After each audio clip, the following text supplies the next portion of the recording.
a Brother XL 2600i, whatever that means. And then I finished up cutting all of our makeup bags. This is the one that I use, but there I've got the corner kind of lifted there.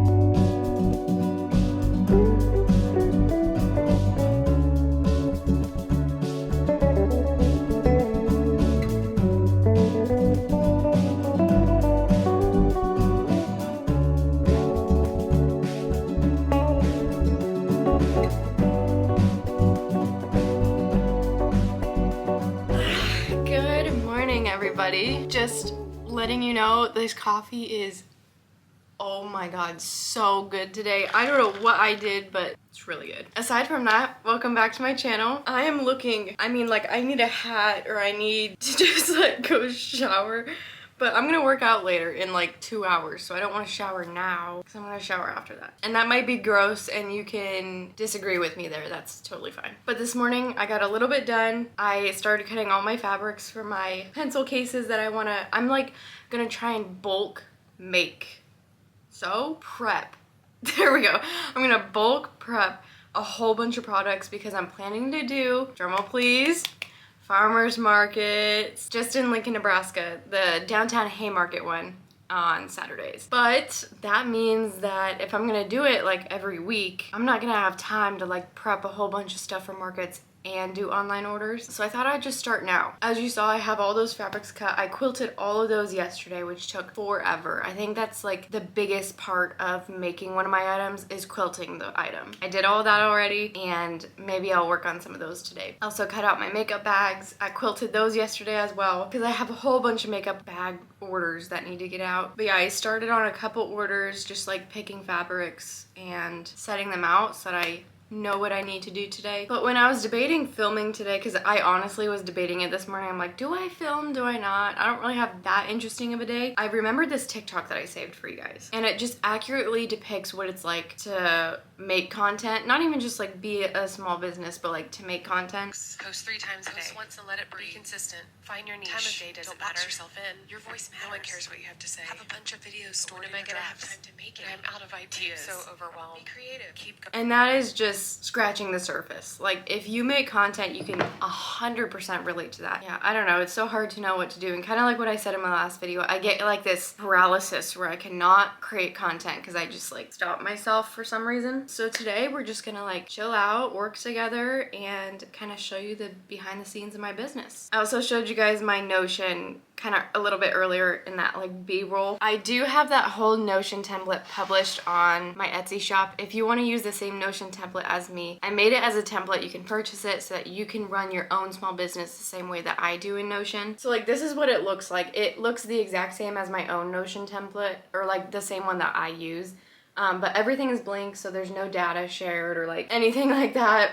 But you get all the different databases so that you can track like your taxes, your order receipts, your PR, markets, video and podcast ideas. And then everything is already like laid out and set up for you so that you don't have to like design it in Notion because that takes a really long time. But I thought maybe people don't want the whole workspace, so maybe I should just publish like specific databases that people want. Say you don't want the video and podcast ideas database, but you're gonna have to pay more to get that in the full workspace. So I could just publish an order receipt page. And if you only want to buy the order receipt database, you can do that. So they're all available on my Etsy shop now. They're under Notion templates, and there's 5 of them. So we have the full workspace, we have the order tracker, brand developer, markets, events, and pop-ups tracker, small business essentials, and that's it. But you can look through all of them, see what they come with. But yeah, just thought I'd let you guys know. Okay, I feel like I've been talking to the camera for like 20 minutes. I should probably do some work now. I just printed out the orders that need to go out today, which is only 2, just so that I have them all packed up and I can drop them off before I go to the gym. This first one's going to Morgan. She ordered 04E from the first keychain wallet collection, and it's like little mushrooms on green, and it's just that plain white fabric on the inside. I'm planning to make a whole bunch of keychain wallets coming up soon, same as like the pencil cases, just to prep a whole bunch of them for farmers market season, and I just know that that's gonna take literally forever. All right, there we go, first one done. And this next one is a keychain, so they ordered 03C from the brand new keychain listing. I launched all the brand new keychains, and it's in this gigantic bag. Please ignore that, but I ordered the wrong size. So that's what it looks like. little pink heart with like some bows and with keychains and wristlets, and I think that's about it that I do. I always put them in a little bubble mailer so that they get there safe. Of course, adding the little sticker. There we go, second one done. And that's it for today. Okay, I was just about to go to the gym, but I've been getting a lot of DMs about what sewing machine I have. So this is the one that I have. It's a Brother XL 26i or 2600i. Whatever that means. It has all these different stitch patterns. I'm honestly not sure what that does. This, I don't know. I figured this out when I first got it, and I've just left it ever since, but I think these numbers correlate to all of these up here. Then I have my little light for my quilting. I put little markers on here. You probably can't see them that well, but I put little markers, and I use those for determining where to put my little light down on here so that all my lines are straight. The bobbin case is in the top instead of like the bottom, somewhere down here. And I don't know, I guess like this part comes out, but I've got it taped right now. But this part comes out and it's like a little storage unit under there. Obviously it has like these little numbers on here, same as like a lot of different machines. And then up here you've got, this is, one of these is stitch length and one of them is like, I think how tight I honestly don't know. Please let me know. I have no idea. But if I move one of these, it doesn't work very well. And then you've got the little bobbin wounder thing, like to fill up your bobbins. And then your thread. Just threads all the way through down to your needle. But yeah, I've just had this since probably like 10 years ago, and I just clean it and oil it about twice a month, so like every other week, just because I use it so frequently. And then obviously like change the needle, just take care of it, and it'll last a long time. But yeah, I don't really see myself getting a different machine. Like this one works just fine for me. Okay, now I'm gonna go to the gym. I just had to like do that because it was in my brain. I'm like, I need to tell them about my sewing machine. So yeah, now that that's done, I'm gonna go drop off these orders and go to the gym. All right, we're back. I went to the gym, dropped off the orders, had some breakfast, and then I finished up cutting all of our makeup bags, which I think I'm gonna end up doing tomorrow. But one last thing that I want to show you guys is how I make my labels. I don't think I've ever shown this on here, and I don't really talk about it much, but I've had a couple questions. Is this camera? Okay, I was gonna say, I think it's like angled weird. But I've had a couple questions on how I make my labels. Like, I don't order them from somewhere, so everybody's like, how do you make them? How are they handmade? Like, do you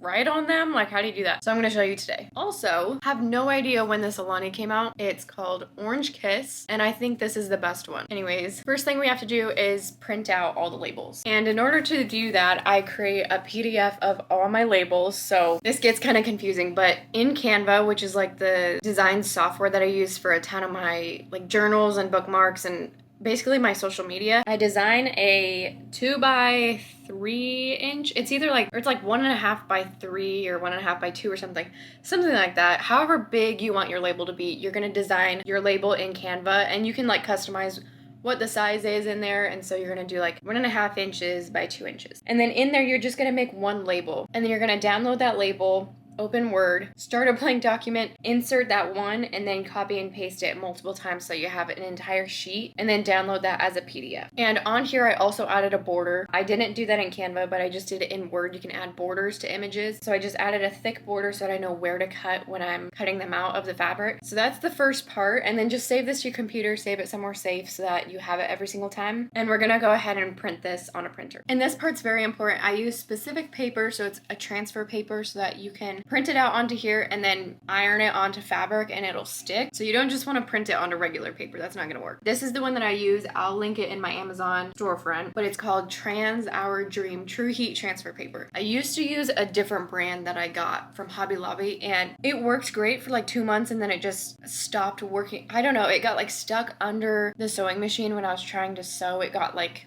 sticky. I don't know. So this is the one that I recommend. It's been working really great for me since, I don't even know, months now. So here's everything that comes with it. It comes with instructions, don't need those. This paper, which will be very useful later on, so keep that. And then of course, all your paper. So this comes with a ton of sheets. I usually just print them all at once so that I don't have to print it multiple times, like once every week, because I don't know, it's just kind of a pain. So on one side is just gonna be blank, and this is the side that you're gonna print on. One other really important part about this is you want your PDF labels to be the right way. You don't want to like reverse them. On some transfer paper you do, like the last one that I used, but this one you want it to be the same way, because essentially when we print it onto here, this back part peels off and then it goes like this on the fabric. So you want it to be written the right way, if that makes sense. I've printed an entire one of these completely wrong, and since then I've learned. So we're gonna go ahead and print this onto all of these sheets. Okay, so now that we have all these, we have an entire stack of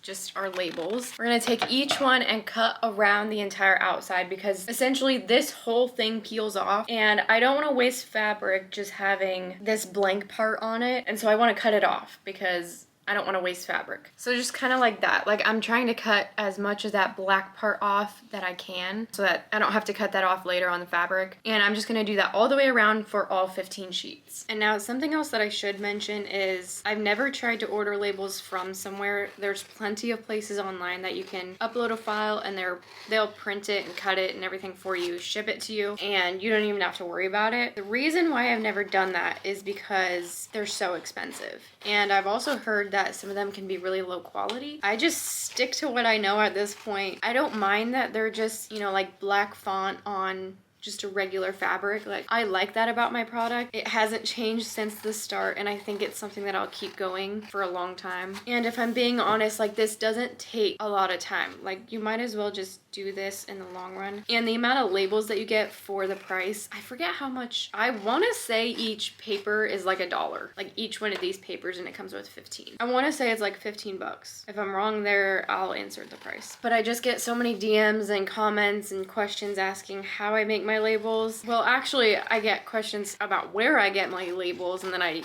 respond with I make them, and then people are like, what do you mean you make them? Like, do you write XOXO Charlie on every single one? And if you can find a printer in your area that's free, or at least, you know, it's like a quarter to print a sheet, you could also do that if you don't have a printer at home. Also, another thing about these labels is I've never tried it in colors. So if I wanted XOXO Charlie to be like pink, I've never tried that. Like the letters on the label, I always keep them black because when they transfer, they're a lot less pigmented or like opaque than how it looks on here. Since it's like a transfer sheet, it's like clear, and so you don't have the white background of it making it look really bold. So that's another thing to keep in mind. Like if you're wanting a really thin font, maybe have a darker color. Otherwise, you could play around with colors and all sorts of things like that, but I've just never done that. Okay, so now this is what we're left with. Just the transfer papers, the wrong side printed on the right side. Everything is cut out on the outside. And now we're gonna take the piece of paper, and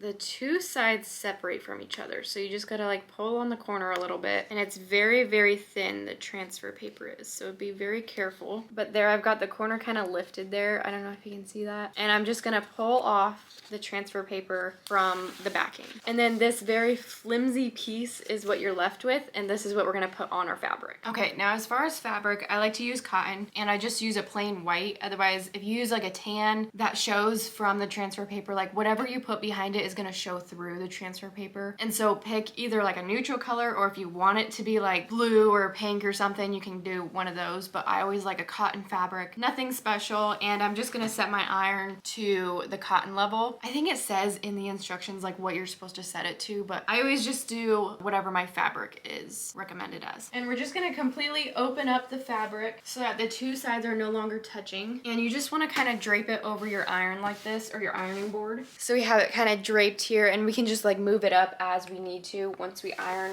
on the labels onto here. But first thing I'm gonna do is just get all these wrinkles out. This is mainly because if you do leave those wrinkles in there, they're gonna show through the label, and you're gonna have like weird wrinkles like underneath your label. It's weird. Okay, so now I got 3 of them done here. So I'm gonna put 3 of them here, and I'm just gonna line it up so that I'm using the maximum space on my fabric. And see, this is the important part when I said you gotta print it the correct way, because it's gonna be going on the fabric like this. Okay, so this is how they look. They're all just lined up. I just kept a tiny little gap, and I just try to use the most of the edges of the fabric. And now that transfer paper from earlier, we're gonna just lay over top of the labels so that our iron doesn't stick to them, and we're just gonna iron them on. And I think there's also some instructions in the packet on how long you're supposed to iron over the labels, but I honestly just kind of do like a little squiggle back and forth, and then like a overall iron, and then I move on. And I found you really want to get the edges here so that those don't peel up. All right, and there's that done. So now I just want to let them cool just a tiny bit, and then see if I'm able to lift up the corners on those. And if you can lift the corners, go ahead and repress it again just for a little bit longer. So they've been cooling for a little bit. I don't think I'm able to lift, yeah. Just by like briefly touching it, shouldn't be able to lift any of those edges. So I just brought our fabric over here, and as you can tell, I didn't do a very good job of ironing out those creases. So you can still kind of see it through there. So really keep that in mind, that it's really gonna show all those creases. I probably should have done that for a little bit longer. And now cutting them out, I literally just cut out the fabric that I used. And then I cut out each individual page. And then from there, it's pretty self-explanatory. You can really just cut them out any way you want, but I usually do like columns and then each individually. But I'm gonna continue working on the rest of these.